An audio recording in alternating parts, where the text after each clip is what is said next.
Educacei o lobisomem que aterrorizou nossa cidade, para lá das curvas do rio, onde o asfalto acaba e a estrada de terra só é courageada por quem tem negócio urgente ou desgraça na família. Bem-vindo, coragem. Senta na sombra que o fogo tá baixo e a noite tá longe de acabar. Eu conto história que o rádio não tem coragem de transmitir. História que ainda cheira a terra molhada e sangue velho. Mas olha, antes de eu puxar o fio dessa meada torta, me diz uma coisa aí no teu coração. Você acredita que existem coisas que andam na beira da estrada quando a lua fica fria? Não? Pois é. O velho Zé do Mercado também não acreditava. Até a noite em que ele encontrou a sombra dele própria andando na sua frente na estrada velha. Essa história que vou contar não é para fracos de espírito. É o relato proibido da caçada que manchou de eterno essa terra. E se você sentir um arrepio na nuca enquanto eu falo, não olha para trás. É só o vento. Pega teu café, firma o espírito e vem comigo. Porque onde a luz não alcança, é onde as verdadeiras histórias moram. E essa vai ficar gravada na sua alma. Comenta aí, qual o pior pesadelo que já te visitou numa noite sem lua? Essa história aqui vai fazer ele parecer brincadeira de criança. O peso do travesseiro era a única coisa que me impedia de flutuar para longe, consumido pelo vazio que se instalou onde outrora habitavam o riso da minha esposa e os abraços apertados dos meus filhos. O silêncio da casa era uma entidade viva, um predador, paciente que se alimentava da minha sanidade, gota a gota, a cada tic-tac do relógio na sala de baixo. Eles achavam que eu estava de luto. E eu estava, mas não da forma que imaginavam. O luto deles era um processo de aceitação, um caminho suave em direção à resignação. O meu era um combustível negro e espesso, uma obsessão que me mantinha acordado nas longas noites, alimentada pelas imagens que se repetiam em um loop infernal atrás das minhas pálpebras fechadas. A cidade, essa massa cega e conformada, rapidamente encontrou sua explicação conveniente. Um ataque de urso. Um urso faminto, disseram o xerife e os homens de macacão limpo, que vieram recolher o que restou deles com luvas de borracha e expressões sérias. Fecharam os caixões com uma pressa que me pareceu criminosa, um ato de covardia coletiva. Não me deixaram ver, não me deixaram mostrar a verdade que estava estampada nas marcas que eu, e só eu, tive a coragem de encarar nos corpos dilacerados. Não eram marcas de urso. Garras de urso são brutas, rasgam e esmagam. O que eu vi, naqueles segundos de horror eterno antes de ser afastado, foram cortes precisos e longos, como se feitos por lâminas curvas, entalhes de um carniceiro que conhecia a anatomia de sua presa. E entre os destroços, preso numa tábua do alpendre, não era pelo de animal. Era uma mecha de cabelo grosso, escuro, misturado com algo que parecia uma espécie de cerda negra e oleosa, cheirando a sangue podre e a floresta úmida nas noites sem lua. Eles chamaram de lenda, de história para assustar criança. O lobisomem. Riam baixo quando eu passava na rua, com meus olhos fundos e minhas roupas ainda com o cheiro da fumaça do velório. O pobre coitado enlouqueceu de dor, sussurravam, e eu ouvia cada palavra como se fosse um prego sendo martelado na minha própria tampa. Mas a loucura deles era acreditar que o mundo é um lugar seguro, regido por regras que criaturas da floresta seriam obrigadas a seguir. A minha sanidade era saber a verdade. Eu era o único que sabia. E a verdade exigia um preço, um acerto de contas final que não seria feito com palavras ou com o lento e injusto processo da lei dos homens. Esta não é uma história de vingança, não exatamente. É a história do dia em que a balança da justiça selvagem precisou ser equilibrada. O dia em que eu peguei a espingarda do meu avô, a velha Winchester que cheirava a óleo e madeira encerada, e fui atrás da criatura. Não era mais uma questão de escolha. Era um imperativo biológico, um instinto mais profundo do que o medo. Algo dentro de mim tinha despertado para caçar, assim como algo na floresta tinha despertado para matar. Minha família não foi morta por um animal, foi assassinada. E eu, o único sobrevivente, era a testemunha, o juiz e o carrasco de um caso que nunca seria aberto nos arquivos empoeirados do xerife. O que eu encontraria naquela mata, eu sabia, não seria um urso. Seria algo muito, muito pior. Algo que talvez eu já estivesse me tornando. A floresta à noite não é um lugar de silêncio. É um lugar de sons abafados, de segredos sussurrados sob um manto de escuridão impenetrável. Cada passo que eu dava no solo macio de agulhas de pinheiro era um trovão aos meus próprios ouvidos, um anúncio da minha intrusão em um reino que não era meu. A espingarda, a velha Winchester do meu avô, pesava 1 tonelada nos meus braços, um fardo frio e inútil contra o frio que me ossava por dentro, um gelo que não vinha do ar noturno, mas do poço sem fundo do meu ódio. A lanterna trêmula na minha mão era um farol de loucura, cortando a escuridão em feixes nervosos que revelavam apenas sombras que se retorciam e galhos que se estendiam como garras. Eles achavam que eu estava lá por vingança, e talvez uma parte de mim estivesse, mas a verdade era mais profunda, mais primitiva. Eu estava lá porque era o único caminho que me restava. A criatura não era apenas um assassino, era uma profanação, uma mancha na realidade que precisava ser expurgada, e cada fibra do meu ser gritava que eu era o instrumento designado para essa tarefa horrível. O rastro começou na beirada da floresta, logo atrás da casa vazia que já não era um lar, mas um mausoléu. Não eram pegadas de urso, redondas e pesadas. Eram algo híbrido. A impressão no lodo mole era quase humana, um arco alongado com a frente profundamente cravada no chão, mas as marcas das garras na ponta, afiadas como punhais, não deixavam margem para dúvida. E entre as pegadas, pedaços de uma realidade que a cidade se recusava a enxergar. Fios de um tecido azul, o mesmo azul do vestido que minha filha mais nova usava naquela noite, ensopados de uma terra escura e grudenta que cheirava a ferro velho e carne em decomposição. Segui aquele caminho de horrores, meu coração batendo um ritmo tribal e frenético contra minhas costelas. A lanterna cintilou em algo pálido e irregular à beira do rastro. Um osso, roído, partido ao meio para sugar a medula. Não era de um animal de caça. A forma, o tamanho, era um número humano. O jantar da fera. O uivo veio então, rasgando a noite como um serrote em osso vivo. Não foi um som que veio de longe, da profundidade da mata. Ele desceu, ecoou por cima de mim, vindo dos galhos altos das árvores. Meu sangue virou gelo na veia. Ergui a lanterna com uma mão trêmula, apontando o feixe de luz para o dossel negro acima de mim. Nada. Apenas folhas balançando levemente, como se algo pesado e ágil tivesse acabado de se mover entre elas. Ele não estava me caçando. Estava me patrulhando, marcando seu território, mostrando que eu era um intruso em seu domínio, um rato correndo no chão enquanto ele, o Senhor das Sombras, se movia nas alturas. A perseguição tinha começado e eu, com minha espingarda terrestre e meu medo palpável, já estava em desvantagem. A criatura não era um animal, era um estrategista, um terror com inteligência. E eu era a isca, levando-a mais fundo para o seu próprio covil. A escuridão tornou-se um líquido espesso, um banho de piche que engolia a luz da minha lanterna depois de alguns míseros metros.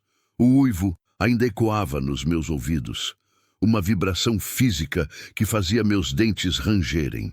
Eu estava dentro da barriga da besta agora, no coração do seu território, e cada som era amplificado pelo silêncio opressivo que se seguira.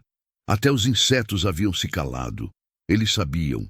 O ar cheirava a mofo, a terra revolvida e a um odor agridoce que eu só tinha sentido uma vez antes, no necrotério, quando me permitiram um último olhar antes de fecharem os caixões. Era o cheiro da morte não tão recente, da carne em um estado de decomposição avançada que não era mais apenas orgânica, mas quase alquímica. Minhas mãos sujavam de suor na coronha de madeira da Winchester. Eu já não sentia mais o frio. Um calor febril tomara conta do meu corpo. Uma adrenalina envenenada que me mantinha alerta e, ao mesmo tempo, entorpecia os limites da minha sanidade. Eu avançava, não por coragem, mas porque voltar era impossível. Voltar significava aceitar a versão deles, viver o resto da minha vida naquele limbo de mentiras convenientes. Melhor morrer sabendo a verdade. O rastro de destruição ficara mais óbvio, mais frenético. Arbustos arrancados pela raiz, marcas de garras profundas nos troncos das árvores, não para marcar território, mas como se em um acesso de raiva pura.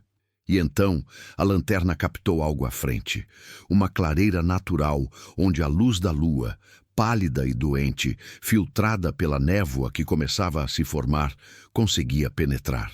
Ali, e foi, no limiar entre a escuridão densa e aquela poça de luz prateada, que eu a vi. A besta. Não foi uma aparição completa, não foi um monstro de filme parado sob o luar. Foi um lampejo. A luz da minha lanterna, trêmula, varreu a clareira e, por uma fração de segundo que ficou queimada na minha retina para sempre, iluminou a silhueta que se encostava num enorme carvalho do outro lado. Não era um lobo, não era um homem. Era uma horrível fusão dos dois, uma anatomia de pesadelo. Estava ereta sobre pernas que se dobravam de forma antinatural, musculosas e cobertas por uma pelagem negra e bristly. O torso era largo, bestial, mas os braços, longos e terminando em mãos com garras que brilhavam como aço sob a luz, tinham uma qualidade quase humana, uma capacidade sinistra de preensão. O focinho alongado voltou-se para mim, e os olhos, Deus, os olhos, eram de um âmbar luminoso, não refletiam a luz. Eles próprios eram a fonte de uma luz fosca e inteligente. Eles não mostravam o fogo simples de um predador. Mostravam um ódio antigo, calculista e pessoal. Ele não rosnou. A fenda de sua boca se abriu ligeiramente, e dela saiu um som baixo, um sussurro rouco e arrastado que cortou a distância entre nós e me prendeu no chão, paralisado por um terror que eu nem sabia ser possível. Ele sussurrou meu nome. Daniel. Não era a voz de um monstro. Era a voz do meu irmão mais novo, Lucas, que tinha morrido há uma década, atropelado por um caminhão fora da cidade. Era a sua voz, exatamente como eu me lembrava, mas distorcida por um sofrimento infinito, como se estivesse sendo arrancada dele do fundo de um poço. Aquele sussurro foi mais aterrorizante do que qualquer urro. Era uma violação da minha alma, uma profanação da minha memória mais dolorosa. A criatura não estava apenas me caçando, estava me quebrando, usando meus próprios fantasmas como arma. Naquele momento eu entendi. Aquilo não era um animal com sede de sangue. Era algo muito pior. Era um demônio com uma memória, um torturador que conhecia cada fraqueza, cada dor enterrada no meu coração. A caça, eu percebi com um frio que me alcançou a medula, não era pela minha carne, era pelo meu espírito, e ele estava ganhando. A paralisia que me prendeu ao ouvir a voz do meu irmão morto saindo da garganta daquela abominação foi quebrada por um instinto de sobrevivência mais profundo do que o medo, um impulso reptiliano que gritou para eu fugir antes que a minha mente se despedaçasse por completo. Eu dei meia volta, corri e, não com a direção de um caçador, mas com o pânico cego da presa. A floresta se tornou um borrão de troncos escuros e galhos que me golpeavam o rosto e os braços, arranhando a pele como dedos ossudos. Minha respiração era um apito rouco nos pulmões, e o som do meu próprio coração era um tambor de guerra ensurdecedor nos meus ouvidos. A espingarda, a Winchester, que era minha única âncora ao mundo dos homens, batia contra minhas costas, um peso inútil e ridículo. A criatura não me seguiu com um rugido. Em vez disso, ela brincava comigo. O som dos seus passos, um tropel pesado e irregular, vinha ora da minha direita, ora da minha esquerda, às vezes tão perto que eu podia ouvir o farfalhar da pelagem contra a folhagem seca, outras vezes tão distante que eu me perguntava se não era tudo invenção da minha histeria. Uma pedra se soltou sob o meu pé e eu caí de joelhos. A dor aguda nos ossos, um lembrete brutal da minha fragilidade. Ao levantar, a lanterna iluminou uma figura alta e escura, em pé, silenciosa, a apenas 10 metros de mim entre duas árvores. Os olhos âmbar brilhavam como faróis minúsculos na escuridão. Eu gritei, um som estridente de puro terror, e levantei a espingarda. Meus dedos tremiam tanto que mal consegui encaixar o coldre na minha axila. Puxei o gatilho. O estampido foi um trovão que rasgou a noite, um clarão laranja que por um instante iluminou a floresta congelada. A figura havia desaparecido. Um segundo depois, um rosnado baixo veio de cima. Ele estava nas árvores. Sempre esteve. Ele não estava tentando me matar. Estava me levando para algum lugar. Eu continuei correndo, agora completamente desorientado, guiado apenas pelo pavor primordial de ser apanhado. De repente, a floresta se abriu.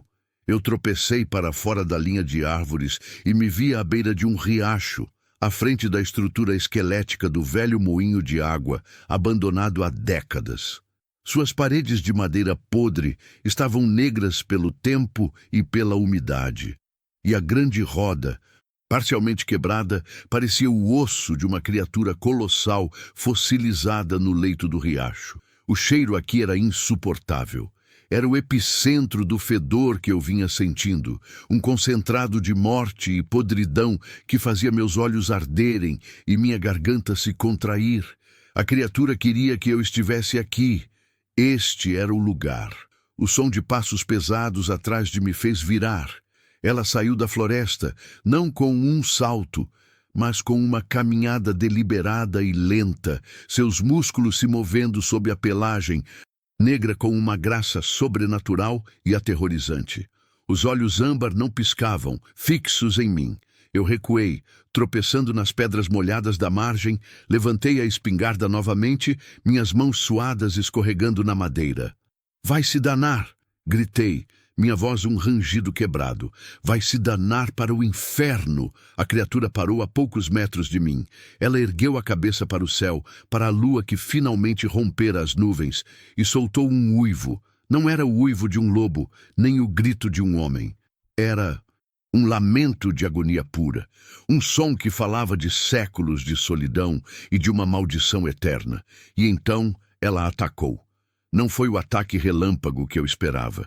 Foi um movimento calculado, um golpe de teste. Ela se moveu com uma velocidade que meus olhos mal podiam registrar, e uma de suas garras, longa e curva como uma foice, sibilou pelo ar. Eu senti um puxão violento no meu casaco de caça, seguido pelo som de tecido rasgando. A garra não tocou na minha carne, mas passou perto o suficiente para eu sentir o vento frio de sua passagem e o cheiro de sangue seco na lâmina. Ela recuou, e seus olhos pareciam satisfeitos. Ela estava me encurralando, não para acabar comigo rapidamente, mas para que eu sentisse cada segundo do meu próprio terror, para que eu soubesse que cada respiração era um empréstimo que ela poderia revogar a qualquer momento. A caça tinha acabado. Isto era um ritual. E eu era o sacrifício inconsciente que havia caminhado até o próprio altar. O uivo da criatura ainda ecoava na clareira, uma vibração física que fazia o ar tremer ao meu redor, quando o instinto primordial de sobrevivência se dissolveu em algo mais sombrio e resignado. Eu não era mais o caçador, nem mesmo a presa assustada. Eu era um participante, um ator num ritual antigo, cujo script eu não conhecia, mas cujo desfecho eu podia sentir nos meus ossos. A criatura, com seus olhos âmbar incandescentes fixos em mim, deu um passo lento em minha direção, depois outro, seu corpo tenso como uma mola, prestes a ser liberada. O cheiro de morte e do moinho podre era tão espesso que eu conseguia saboreá-lo na língua, um gosto metálico e doce de carne estragada. Minha mente, nítida de um terror surreal, registrou os detalhes do altar tosco erguido contra a parede arruinada do moinho. Não era feito de pedra, mas de coisas roubadas, profanadas, ossos longos, alguns claramente humanos, dispostos em um padrão circular, pilhas de objetos pessoais, um relógio de bolso enferrujado, uma boneca de porcelana com o rosto esmagado, uma bota de criança encrostada de lama seca. Era um monumento à sua predação, um troféu de suas caçadas ao longo de anos, talvez décadas. E no centro daquele círlio de horrores, pousado sobre uma pedra lisa, estava o pequeno pingente de prata em forma de coração que minha esposa nunca tirava do pescoço. A visão daquele objeto naquele lugar foi um golpe mais visceral do que qualquer garra. Não era apenas um monstro, era um colecionador, um ser que se deleitava com a dor, que se alimentava da memória dos que destruía. A fúria, então, uma fúria branca e silenciosa, lavou o medo restante do meu sistema. Já não tremia. Minhas mãos se firmaram na Winchester. O mundo ao meu redor se reduziu a um túnel. Eu, a besta e a bala de prata que eu mesmo fundira a partir de uma velha crucifixo, um ato de desespero que agora parecia a única oração que valia a pena ser feita. Ela se moveu, um jato de músculo e sombra, suas garras buscando meu rosto desta vez. Mas eu já estava me movendo, não para trás, mas para o lado, o corpo reagindo com uma agência que não era mais minha. A espingarda ergueu-se, a coronha fria contra minha bochecha. Não houve tempo para mirar. Houve apenas o alinhamento do ódio, da dor e daquela única chance. Puxei o gatilho. O estampido foi diferente, mais agudo e limpo do que o do cartucho normal. A bala de prata, brilhando por uma fração de infinitesimal no clarão da pólvora, atingiu a criatura no peito, um pouco acima do coração onde um homem o teria. O som que ela emitiu não foi de um rugido, foi um grito profundamente, terrivelmente humano, de uma agonia que transcendia o físico. Era o grito de um homem queimando vivo por dentro. Ela foi jogada para trás, cambaleando, as patas dianteiras, as mãos, agarrando o local do impacto. A pelagem negra ao redor da ferida começou a fumegar, um vapor cinzento e nocivo que cheirava a cabelo queimado e carne cauterizada. Ela caiu de joelhos, seu corpo contorcendo-se, espasmódico, e então começou a mudar. Não foi uma transformação bonita de filme, uma transição suave de lobo para homem. Foi uma convulsão violenta, um desfazer doloroso. Os ossos estalaram e se recolocaram com estalos secos e horríveis. A pelagem pareceu derreter, sendo reabsorvida pela pele que surgia por baixo, pálida e enrugada. O focinho retrocedeu, os dentes afiados caindo e sendo substituídos por uma dentição humana comum. Em questão de segundos, o que estava no chão, ofegante, com um buraco fumegante no peito, não era mais o lobisomem. Era o velho seu Elias, o amável e solitário dono da mercearia da cidade, o homem que sempre me dava um doce extra quando eu era criança, o mesmo que havia me dado seus pêsames com lágrimas sinceras nos olhos no funeral da minha família. Seu rosto, agora desprovido do monstro, era uma máscara de um sofrimento indescritível, mas também, por um instante final, de um alívio profundo. Seus olhos, os mesmos olhos castanhos e cansados que eu conhecia, a vida toda encontraram os meus. Ele abriu a boca e um fio de sangue escuro escorreu pelo seu queixo. Obrigado. ele sussurrou, sua voz um sopro quebrado. A voz do seu Elias, não a do meu irmão. E então, a vida fugiu dele. Eu fiquei parado, a espingarda pendurada frouxamente na minha mão, olhando para o corpo do homem que eu conhecia e da criatura que eu odiava. Agora, um só. A verdade, nua e crua, era pior do que qualquer lenda. O monstro não era uma força externa da natureza. De infância, era o seu herói, o seu vizinho, alguém que carregava uma maldição que o transformava num instrumento de pesadelo. E enquanto eu olhava para o pingente de prata de minha esposa no altar, e depois para o corpo de seu Elias, uma nova e terrível compreensão começou a brotar dentro de mim, um frio que não tinha nada a ver com a noite. A maldição precisava de um hospedeiro. Alguém tinha que caçar, alguém tinha que coletar os troféus, alguém tinha que se tornar a nova lenda que aterrorizaria a cidade. E a semente disso tudo, o ódio que me trouxe até aqui, o sangue que eu tinha nas mãos, ela já estava plantada. A caça nunca terminaria. Ela só mudaria de caçador.